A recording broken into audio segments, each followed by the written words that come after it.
The VZ-55 is the pinnacle of World of Tanks, at least in terms of auto-loading heavy tanks, in my opinion, because this vehicle has the 2-round Czechoslovakian intraclip autoloader, whereby you can kick out a ridiculous amount of damage within just about 1.5 seconds of firing the first shell. Obviously, it's down to whether or not you can catch the opponents off guard, like this T110E5, who came out in the open and of course has received one hit already and will receive multiple more as we carry on through this battle. But it's all about trying to showcase how you two can replicate the sort of gameplay that you're going to see, because this is an outrageous game, like absolutely next level gameplay from this VZ player. And the key thing is that this vehicle has this super small intricate reload. You're seeing here, able to kick out 963 damage within about 1.5 seconds. The penetration of this is kind of what holds it back, at least on the standard rounds, having only 216mm. But to be honest with you, at tier 10 you can go through most vehicles if you are fully aiming and you're going for the weak points with 260, but obviously loading the premium rounds can just guarantee you're going to be able to hit a few more opponents and be a little bit more consistent throughout. So that's what you're seeing within this replay. Of course, running food to increase the crew skills by 10% and of course gain the extra bonuses from having that in the vehicle. You're seeing here also going after this T110E4 because, like most good players, they won't just focus on one singular vehicle, because often you might just want to focus the T110E5 just because he's in front of you, but this E4 could pose a much worse problem later on in the game once you've beaten the Super Conqueror and the E5. So granted that he's now spotted at the current moment in time, it's a really good opportunity to take him out, because the Super Conqueror and the T110E5, they're not going anywhere anytime soon. So if you get the shot on the E4 to take, then you should. And this is something that very rarely gets done within World of Tanks. A lot of the time people just focusing on one singular target, whoever it is that they've chosen in that game, and target priority can help you out massively when deciding what you want to take out and what vehicles you want to take out to kind of come away with a victory. Now you're seeing here the Super Conqueror on the enemy team exposing the side of his turret, not managing to get a shot however, but one into the engine deck at the back. Makes it a super nice damage game so far, with 4,000 damage done, of course mainly to the T110E5, the E4 and the Super Conqueror, who have all given a juicy amount of damage towards the VZ-55. Now this vehicle has 490 alpha damage per shell, which is really nice, because that's 980 total damage you can deal in just 2 shells, which when you compare it to any other heavy tank in the game, even things like the E100 which have super high alpha damage in one singular shot, this tank can almost beat that by 230 at this point. So it's super dangerous for the majority of players who come up against it, and you can see here 1.5 seconds to deal 980. I'd much rather have the gun statistics of this as well, because they're not that bad. You're able to consistently hit with this vehicle.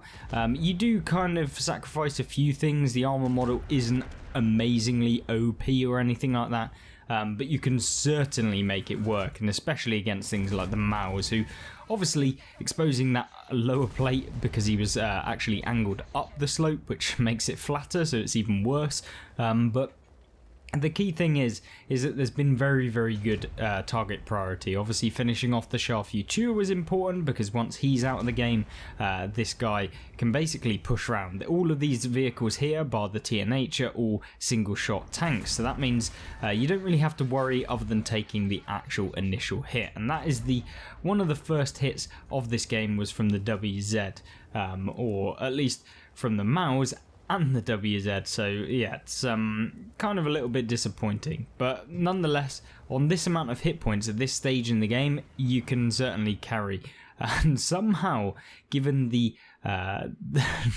VZ's camo, he's able to poke up on this ridgeline without getting spotted, and enables him to get at least 1 shell. Now most greedy players would have tried to get 2 off against the TNH there, and granted, this player did manage to get 2 off against the TNH, but most people would have stayed up here and then tried to get both shells. Of course, as soon as you get spotted from the first one, the TNH, the VZ and the Maus would have all turned their sights towards you and taken shells. So if you want to avoid that, then that's something you're going to have to do. Now the TNH on the enemy team obviously didn't realise that the snapshot capabilities of the VZ is just so much better, and he snaps one into the tracks and also pens him, and of course locks him in place for the second round coming up just shortly after and finishing him off. Now then, in this game you'd be thinking, well, blimey, he's done 10k damage already, there's no way that his team could lose. But in fact, if you're looking up here at the scoreline, you're seeing almost 8,800 damage so far on his team and 9,500 damage left on the enemy team. Now that's good for the VZ here, but maybe not good for actually trying to win the game. And so you've got to be very careful with this. Of course, there's plenty more damage that could be taken from his team, but also plenty of damage that can be taken from the enemy team, which is obviously what this VZ player is after when going towards the opponents. Now the Waffle Panzer IV unfortunately bounces, and the VZ finishes off probably 2/3 of the hit point of the Waffle Panzer IV in just 2 shells, and that is exactly what you want to be coming up against. Unfortunately, the enemy team, they've kind of thrown away their hit point advantage against the players here, and now after reloading both shells, he's able to finish off the WZ-111 and now try and find an angle on something like the Waffle Panzer IV, the Maus, something else. The Waffle Panzer IV gets taken out by the 705A, I believe. And then it's just a case of moving forward within this game. 11,305 damage has been done, which is amazing. And having noticed that there is the STRV, which is not a tank you want to be sat in front of for any period of time, since that has pretty decent DPM and won't really ever bounce off of you, you've got to be, once again, very, very careful. The 705A making it very difficult to actually retreat, and unfortunately he takes 2 shells, leaving him on just 140 alpha, or 140 hit points left, meaning everyone in the game can finish him off with their next shell if they land it successfully and penetrate the armour. Now, having fully reloaded and appreciating that the Centurion Action X is in the middle and he's unsure of where he's going to be, what location he's in, then it's super imperative that he doesn't get spotted and then potentially finished off from the central area. One good thing here, and about this position in general, is that sometimes you can use this bush. Now, it relies upon the enemy heavy tanks not proxying you from the other side of the rock, or potentially anyone being in this position here, because you'll get spotted. But you can come up into this position and then you can get shots into the campers like the E4 was at the beginning of the game, and now the STRV and the Char Futur that are there, and you can kind of avoid being detected, at least to begin with. But granted that the Maus is in front, it's unknown whether he'd get detected from here, and of course he's now realising that if as soon as he pokes that corner, the Maus is going to probably finish him off, and you got to be wary of that. The teammate there in the WZ does actually get taken out by the STRV, because obviously he was spotted by the Maus, and so in these sorts of scenarios, it's all about not just rushing forward and making the blatant mistake that the enemy team are hoping that you're going to make.